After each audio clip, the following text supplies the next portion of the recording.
जय संतोषी माता। संतोषी माता का व्रत रखने से मन की इच्छाएं पूर्ण होती हैं, जीवन में संतोष, शांति, सुख, समृद्धि आती है। घर में झगड़ा, कलह, तनाव दूर होते हैं, आर्थिक परेशानियां भी कम होती हैं। यह विशेषकर शुक्रवार को किया जाता है। इस दिन स्नान करके स्वच्छ लाल वस्त्र पहने, घर में उत्तर या पूर्व दिशा में माता की प्रतिमा रखें, कलश स्थापित करें, जल, अक्षत, रोली अर्पित करें, घी का दीपक जलाएं और माता को गुड़ चने का भोग लगाएं। इसके साथ ही लौंग, लाल फूल अर्पित करें। संतोषी माता की कथा का श्रवण करें। पूजा के दौरान व्रती को खट्टा नहीं खाना है। कथा पूर्ण होने पर प्रसाद ग्रहण करें और परिवार में बांटें। यह व्रत 16 शुक्रवार तक किया जाता है।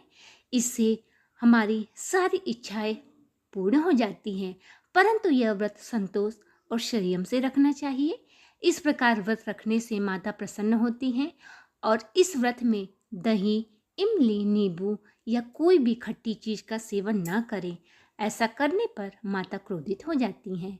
अब आइए सुनते हैं संतोषी माता की कथा। करती हैं।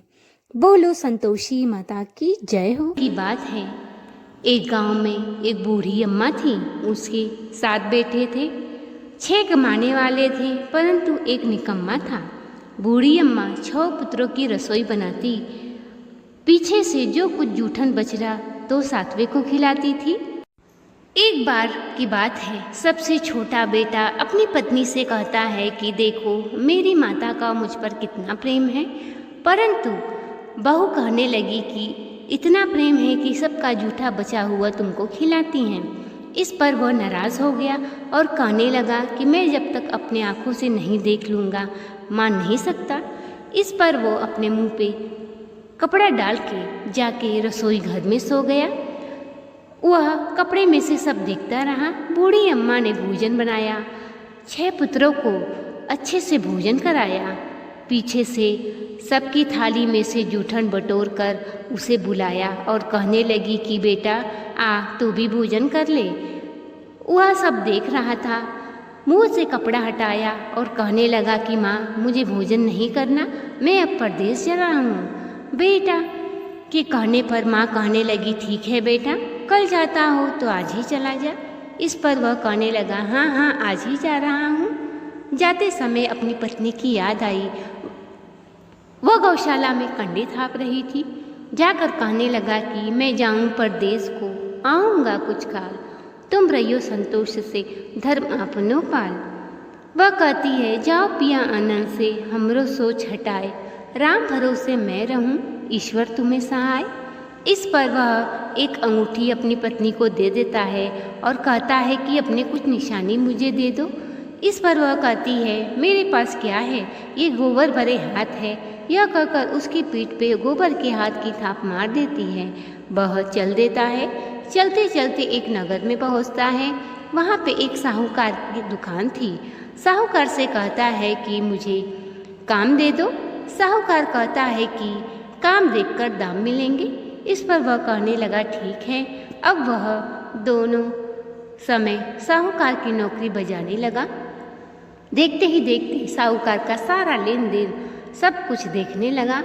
अब तो साहूकार के नौकर भी आश्चर्य पड़ गए कि ये तो बहुत होशियार बन गया है, सारा काम का संभाल ले रहा है। इधर बहू जंगल से लकड़ी काट कर ले आती।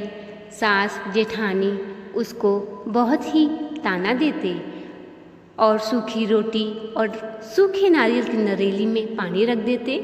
जब वह जंगल से लकड़ियाँ काट के लाती तो दरवाजे के बाहर उसे सूखी रोटी और सूखा पानी देकर सास जेठानी घर का पूरा काम करवाते।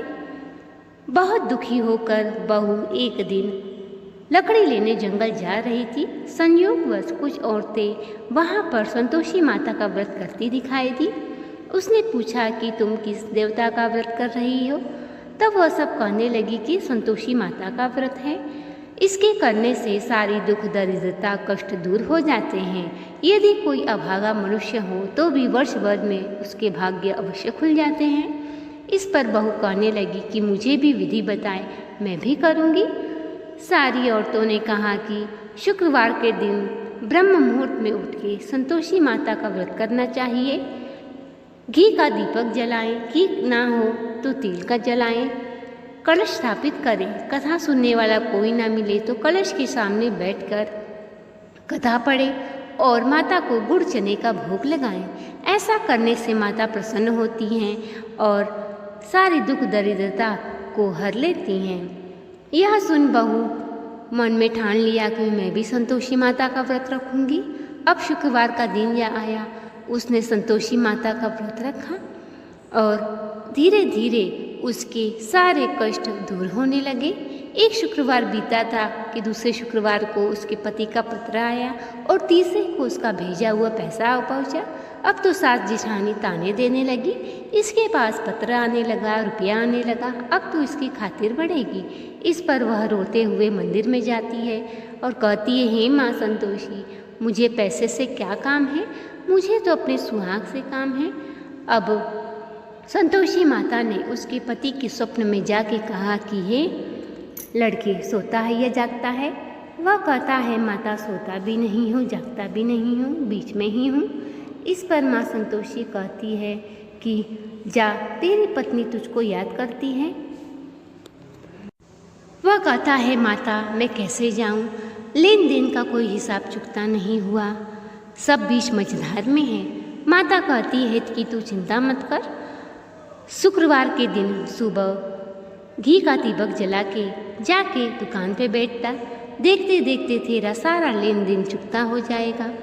इस पर वह शुक्रवार के दिन घी का दीपक जला के माता संतोषी को प्रणाम कर दुकान पे जा बैठा, उसका सारा लेन देन चुकता हो गया। इधर बहू अपने पति का इंतजार करती, जंगल से लकड़ी काट कर ले आती और माता जी के मंदिर में विश्राम करती।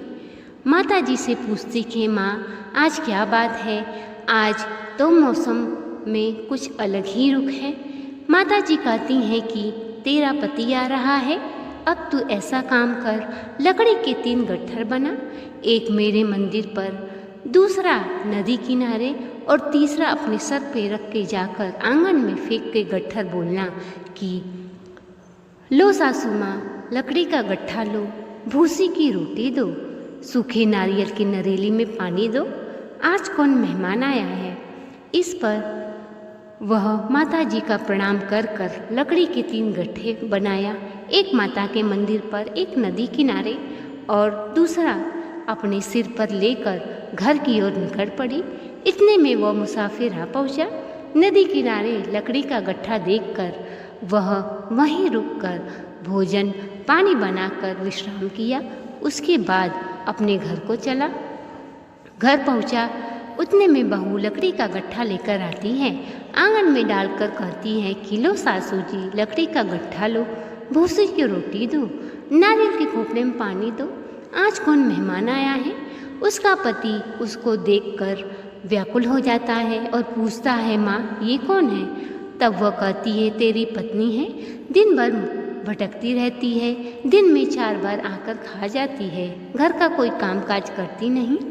इस पर वह कहने लगा, ठीक है माँ, मैंने इसे भी देखा और तुम्हें भी, अब मुझे दूसरे घर की चाबी दो, मैं उसमें रहूँगा। माँ ने कहा, ठीक है बेटा। इस पर दूसरे घर की चाबी दे देती है। चाबी लेकर वह सारा सामान जमाता है, राजमार्ग जैसा ठाट बाट बन जाता है। अब बहू कहती है कि मुझे संतोषी माता का उद्यापन करना है। उसका पति कहता है, खुशी से कर ले। शुक्रवार का दिन आया, वह जेठानी के लड़कों को भोजन के लिए कहने गई। जेठानी ने अपने बच्चों को सिखा दिया कि भोजन करते वक्त खटाई ज़रूर मांगना। लड़के भोजन करने गए। भोजन करते समय उन्होंने कहा, हमें खटाई खाने को दो। बहू ने कहा, खटाई नहीं मिलेगी। तब उन्होंने कहा कि हमें पैसे दो। बहू अनजान थी, उसने पैसे दे दिए। तुरंत ही वो लड़के दुकान पर से खटाई खरीद के खाने लगे। अब तो संतोषी माता ने बहू के ऊपर अपना क्रोध दिखाया। साहूकार के नौकर आकर उसके पति को पकड़ कर ले गए और वह रोती हुई माता जी के मंदिर में गई। कहने लगी, हे माता, अब हंसाकर क्यों रुलाने लगी। इस पर माता ने कहा कि तूने मेरा व्रत भंग किया है। इस पर वह कहने लगी कि माता, मैं अनजान थी, अब मैं तुम्हारा फिर उद्यापन करूंगी, इस बार कोई गलती नहीं होगी। माता ने कहा, ठीक है बेटी, जा, तेरा रास्ते में तेरा पति तुझे आता मिलेगा। अब उसका पति रास्ते में आता मिला। उसने पूछा, कहाँ गए थे? उसने कहा कि साहूकार के कोई लेन देन चुकता बाकी रह गया था, वही करने गया था। अब वह अगला शुक्रवार आया, खुशी खुशी उद्यापन किया, गांव में लड़कों को लाके भोजन कराया और उद्यापन करने के बाद वह खुशी खुशी अपने पति के साथ रहने लगी। अब संतोषी माँ सोचने लगी कि मेरी बेटी तो रोज आती है, आज क्यों न मैं ही उसके घर चलूं। माता ने भयानक बुढ़िया का रूप धरा और उसके दरवाजे के